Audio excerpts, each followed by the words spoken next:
This is one of my students at TJ. Him too. Okay. Was. Okay, next up we have Bryan Adams High School. They're all going to read a piece of work that they created themselves, one by one. A little bit of history between my high school and Bryan Adams' high school. I've been playing them in football since I was a freshman. Last year I got a concussion against them. I don't hold nothing against them, but my head hurts. So yeah, you have anything to say? Also, we compete against them in theater. They have a great theater department. She used to be my librarian last year. So a lot of respect for her, what she's doing with the kids, getting them involved. It's great. Ducks at everything. I don't know, Bryan Adams, we have like a really good relationship with you guys, I'd say. The white and green and the white and blue, it's pretty cool. You guys are awesome. I'm gonna let you perform now.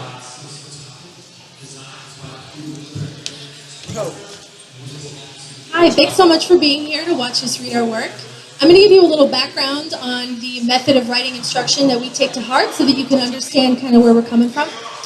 So we are Bryan Adams Story Workshop. We're a high school creative writing program committed to raw, carefully rendered fearlessness on the page and the beauty of individual voice. The Bryan Adams Story Workshop is here to cultivate and cast as much light as possible on the creative genius of teenagers. So the way we write and read and listen in Story Workshop hinges on the concept of visualization. As writers, we begin each story impulse in the mind, back in the recesses of your mind, and I want you to think about this with your own mind, back in the recesses of your mind where dreams and daydreams come from. As readers, we focus not on the text itself, but on the images that the words create.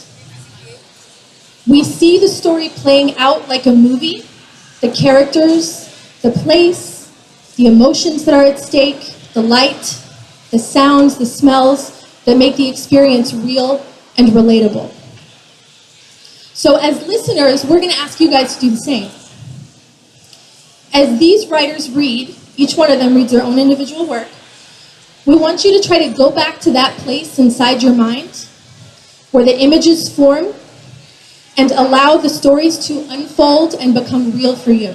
Before each piece, I'll give you a little intro about the student who wrote it and a little bit about what the piece itself entails so that you know what focus we want you to be looking for in that work, okay? So we're gonna start with Jet Myers. Jet Myers is a sophomore. Let's clap for Jet. Jet is a sophomore. Jet draws from his personal experience, the people he knows, the things he sees, and he weaves the essence of his life into extremely original fiction characterized by startling emotional insight and sensory details that will pull you into his world. With this piece, I want you to pay attention to the feeling of the story on your skin. Jet, come on up.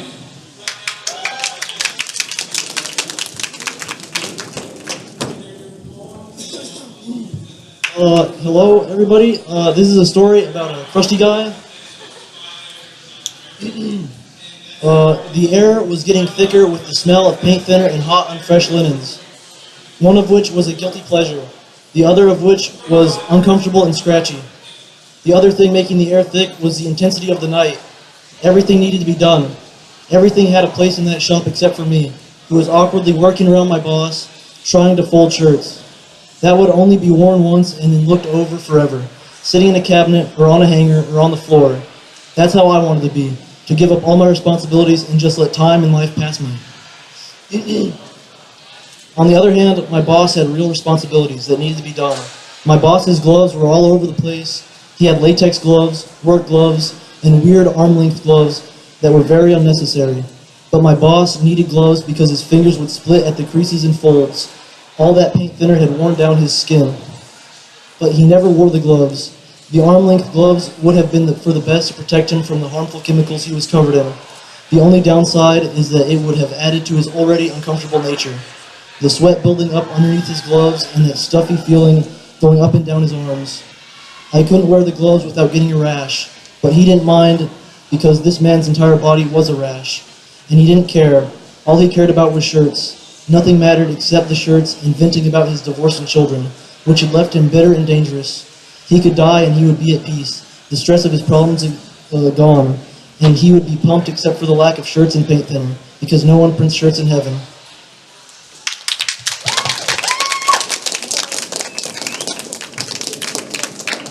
Excellent. Thank you so much, Jet. I can feel the gloves on my arms from when he wrote that in class still. Okay, our next writer is Sitlali Lugo. Sitlali is a junior. Sitlali writes fiction from a deeply emotional place. Her sights, her imagery, and the situations that she explores in her work are haunting and unforgettable. She often weaves in elements of magical realism, so pay attention to the dreamlike feeling of this piece that you're about to hear. Sitlali?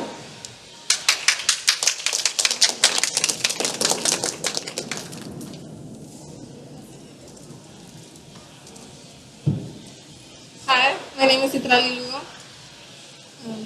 She was slowly sinking into the deepest pits of the ocean. The once light-filled water is now becoming darker. The ice-cold water that surrounded her body seemed to be biting at her delicate skin. Deeper and deeper she goes. She no longer hears the frantic calls of her family and kind strangers that flooded the area. The world seemed to be on mute. Her hair floats throughout the water and around her head like a dark aura. Her white dress is no longer limp against her body. The sheer cloth moved along the water as if it had a mind of its own. She was calm and still. This is what she's been wanting, to get away from the constant yelling and having to witness her family fall apart as the days dragged on. She will no longer see her mother cry and suffer. She will no longer have to deal with anxiety and depression. Everything will be forgotten. Everything will be at peace. Things were finally going her way. As she slips into the cold fire of the ocean, she gives one last smile and everything around her goes black. Thank you.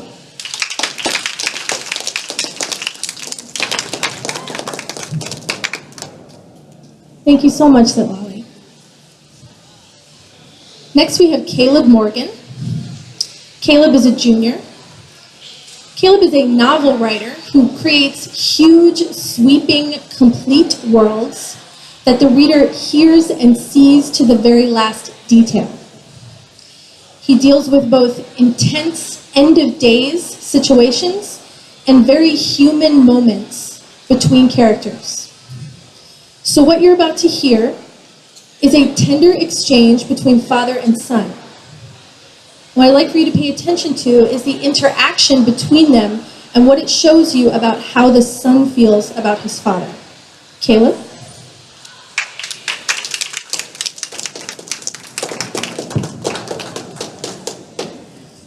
Thank you all for coming out. So then, I'm going to get started.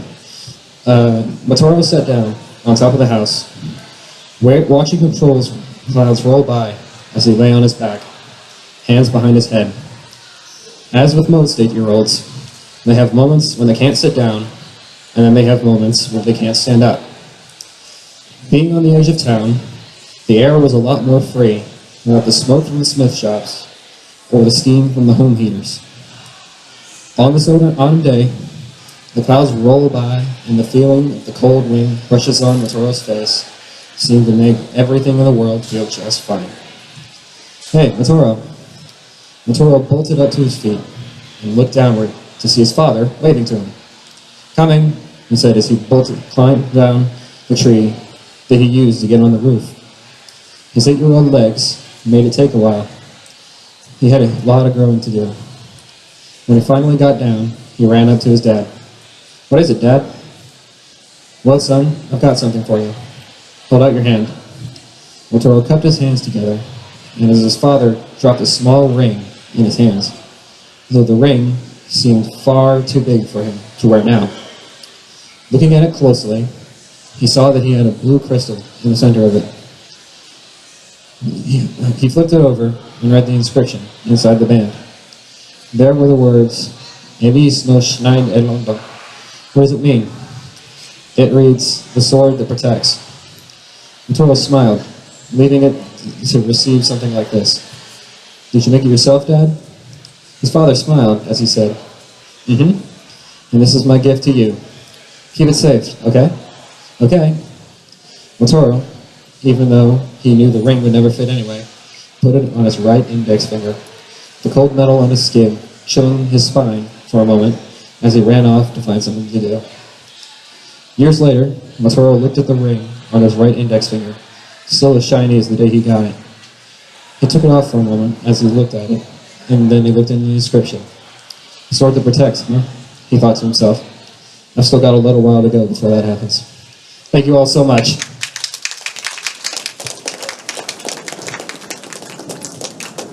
Thank you so much, Caleb. Our next reader is Jay Prater. Jay is a sophomore. Jay combines magical elements with the real world to create a vivid, jarring experience for her reader. Her work is sensory rich and extremely strong in imagery. Beautiful colors, startling evolutions of place.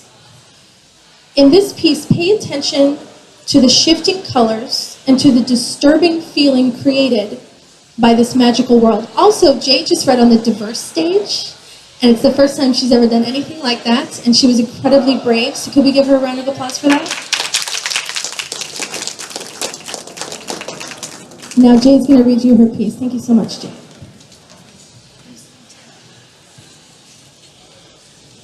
Hello. Okay. This one doesn't have a title. I'm sorry. I lay in bed looking out the window.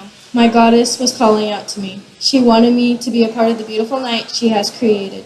I sat up, removing the covers off of my body, then opening and slipping out of the window. As I stepped out onto the cold, wet grass, like magic, everything lit up as if it was all a kaleidoscope. The leaves that had once fallen from the huge tree in the center of this place, now illuminated in beautiful reds, purples, oranges, yellows, and golds, went in reverse. They rose from the ground and floated ever so gently and gracefully back to the branches that had once given them life at one point. The gorgeous creatures and monsters emerged from the shadows and began to come together and dance around the lifeless yet so full of life tree. I slowly crept towards them, and as I approached them, they held their furry but rough and matted hands that had claws that extended 3, 4, 5 inches out towards me, signaling for me to join in. As I locked my normal fingers with the fuzzy fingers of the abnormal creatures, we began to spin, twirl, and dance the night away. As we did, the seconds, minutes, hours went by in the blink of an eye. Before we all knew it, the sun began to rise over the horizon in blues, pinks, and oranges. I turned, scurried back, climbing into the window in my bed. I felt so ecstatic. I felt like I could do anything now.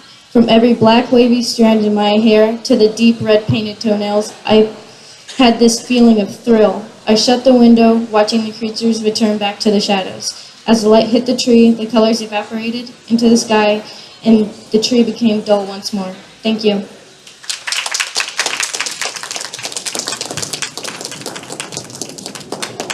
Thank you so much, Jay. Our next reader is Eric Salazar. Eric is a sophomore. Eric pulls from the human experience with an emphasis on love to create his fiction. He's one of our most light-filled writers in the entire program, without a doubt. He often focuses on family and the exploration of self to rend these sweet and deeply affecting explorations. In this piece, what I'd like you to pay attention to is the emotional insight that the narrator delves into. Eric?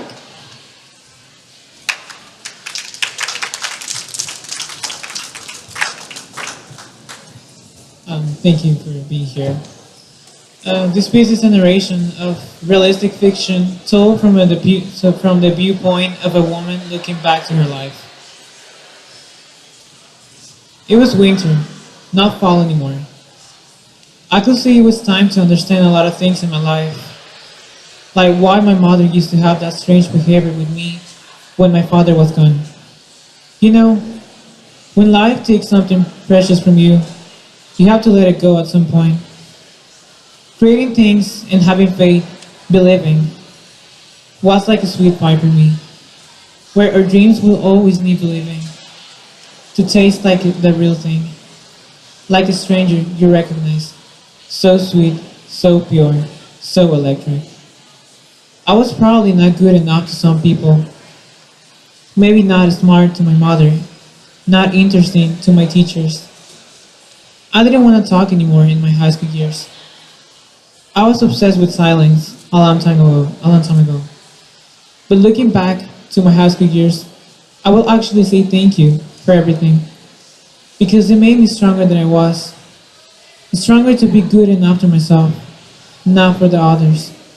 To believe in myself and keep that faith that was inside of me all the time. Waiting for all the sadness to melt away so I could finally find what I was looking for in myself. To find a way that I could be happy. I am now 62 years old. An old lonely woman living in a small house in the suburbs of a broken-hearted town. And I'm still here writing about my past, thinking about the people who hurt me once, trying to let it go, to let my soul fly away from the things that I never got over. I'm writing this to finally let this card and this feeling inside of me float away to the ocean, so they can finally go away from myself. Goodbye, yellow blue car, where the ocean dances and fishes sings, where the animals cry and enjoy life. Goodbye, yellow blue car.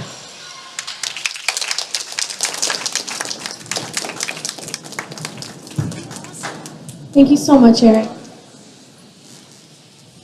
Our next writer is Luis Frias. He is a junior.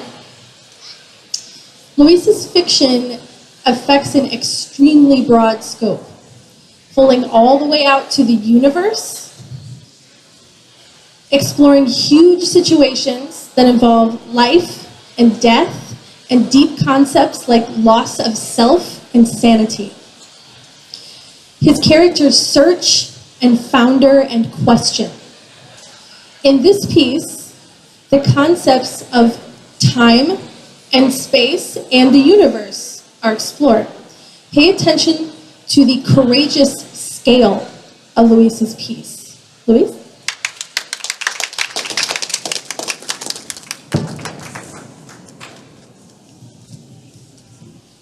Alright, guys, how you doing?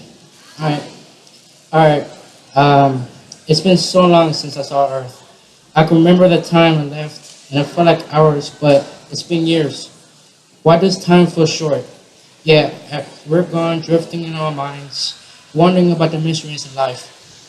Not even I can comprehend the complexity of this continuous string of knowledge yet to be discovered, but I picked up a few things no other could apprehend, and I keep it to myself until the very end. One thing that I found is that time will forever stay the same.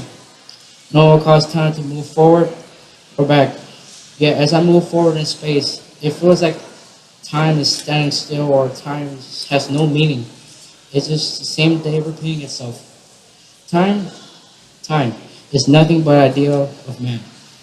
As I continue to drift off the summit in my subconscious, I think about how the universe managed to create such beauty, from everlasting destruction of rocks flying around and colliding with each other, stacking in layers of life, breathing life from the very atom until the creation of beasts, thriving without realizing the fact they are the first species ever to be created in a newly formed planet. The beginning toward the end. I'm just sitting in pure silence, so quiet I can hear my very heart beating with every breath I take. It's both beautiful and sorrowful, seeing the birth and death of stars and galaxies, as if a plague spreading all over space is killing everything and nothing simultaneously. The universe is falling around me like leaves falling off a tree in the middle of autumn, creating a feeling of freedom and enlightenment. Humanity, as I view it, is a small speck of dust compared to the whole universe that still continues to spread to this day. There is no answer. There is no God nor science involved, but a force far greater than we could ever comprehend with our simple minds. But I was never hungry nor thirsty. A sense of immortality was given to me as a birthright to ones who deserve it. But it feels like hell more than freedom.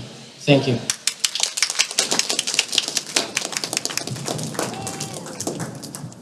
Thank you so much, Louise. Next we have Alfred Brazell. Alfred is a junior. He is a lyricist, a prose poet, and a storyteller. He brings all of these elements together in his work, exploring human experience with a particularly sharp eye to love, connection, self, and how to cope with life. He blends haunting, delicate images with a striking fearlessness that often pulls tears from the reader. In this piece, what I want you to pay attention to are the sights that he's giving you and the intense spiral down into the emotions of the narrator. Now, Alfred also just read on the diverse stage. He read last, and he absolutely took the room apart. But gently, because that's how he does it. Alfred's also a visual artist, and he draws with a pencil. And those of you who saw Diverse might have noticed that he twirls it while he reads. So in order for him to twirl and read, I have to figure out how to get the mic in the mic stand. Just pop in, we don't know. Ah, it was easy. Okay, but this part's not easy. Come on. Alfred Brazell, everybody.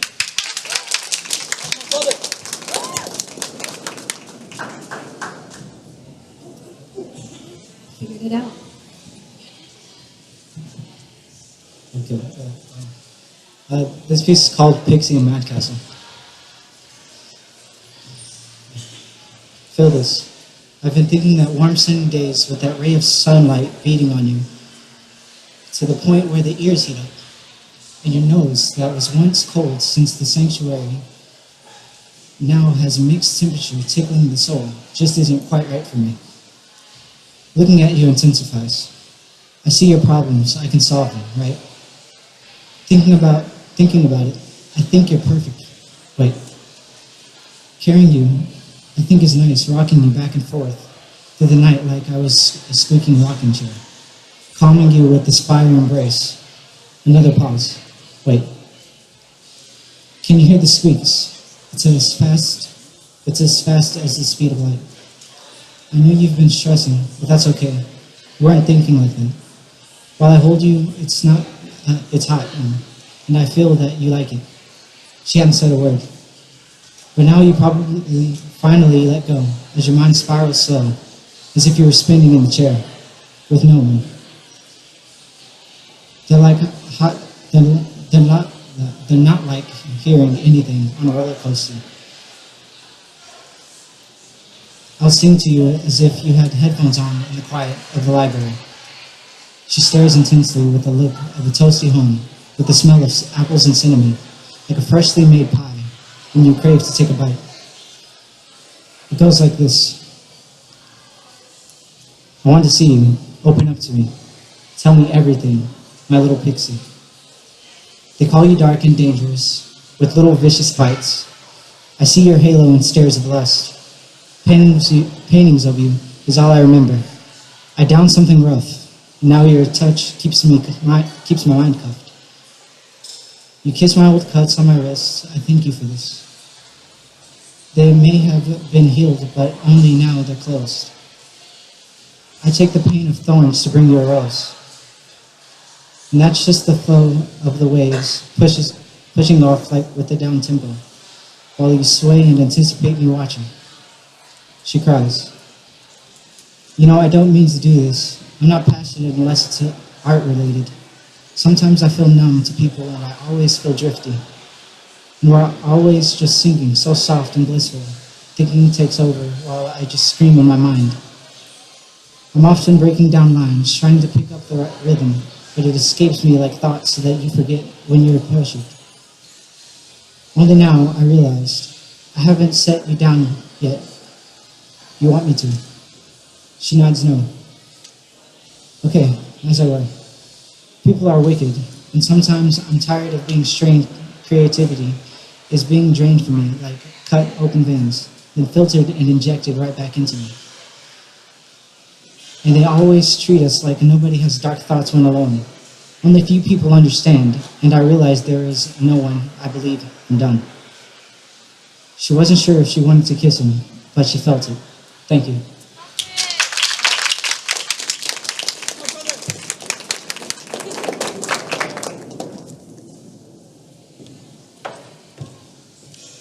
Thank you, Alfred. Do you want me to leave it like this? Okay. Our final reader is Ruby Adrian. Ruby is a sophomore. She is both a very gifted visual artist and writer as well. Her work on the page is extremely visual. Her images are strong and often startling, often challenging. She also deals in intense emotional content. This piece is rich in longing, loss, grief, and the way love lingers. I want you to pay attention to the evolution of this character's emotions as he looks backwards and relives the past. Ruby?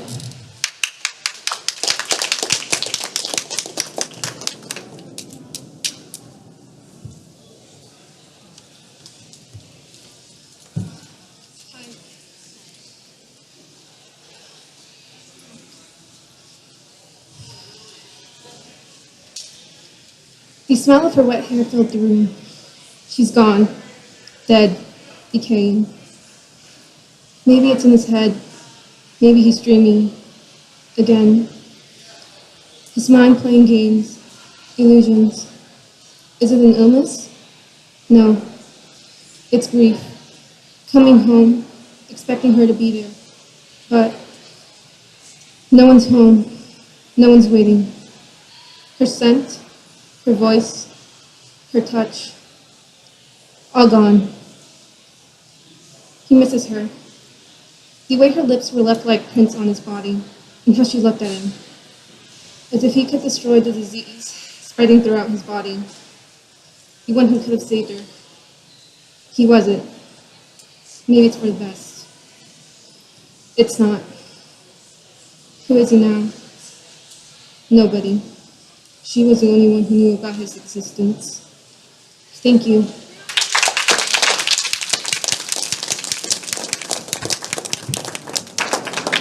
Thank you so much, Ruby. And thank you to all of the readers. Can we give them a round of applause?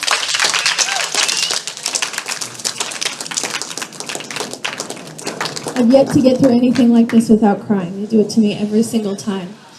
We have a table, it's not me. They have a table over here for Bryan Adams Story Workshop. Also, the other thing that we're here to promote is Hypernova Lit. I'm a writer and an editor when I'm not a librarian and a creative writing teacher.